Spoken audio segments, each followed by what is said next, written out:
ৰাতিপুৱা ভাত খাই উঠাৰ পিছত দিনটোৰ আৰম্ভণি চোতালৰ পৰাহে হয়। চবেই নিজৰ কামত ব্যস্ত।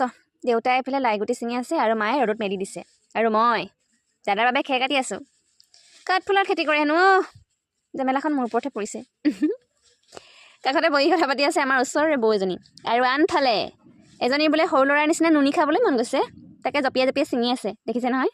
এইফালে চাওক, কুকুৰা আৰু পাৰ চৰাইৰ মাজত দীৰ্ঘৰ কাজিয়া। নিজে বাঁহ সাজিব নাজানে লেতেৰা কুকুৰা পাৰ চৰাই বাঁহত কণী পাৰিবলৈ যায়। আকাৰত ডাঙৰ হ'লেনো কি হ'ব? কুকুৰাজনী হাৰিল আকৌ দেই। এইফালে দুপৰীয়া সাজৰ বাবে মায়ে বাৰীৰ পৰা লাচকচু ছিঙি দিছে। গাঁৱলীয়া মানুহ এইবোৰে প্ৰিয়।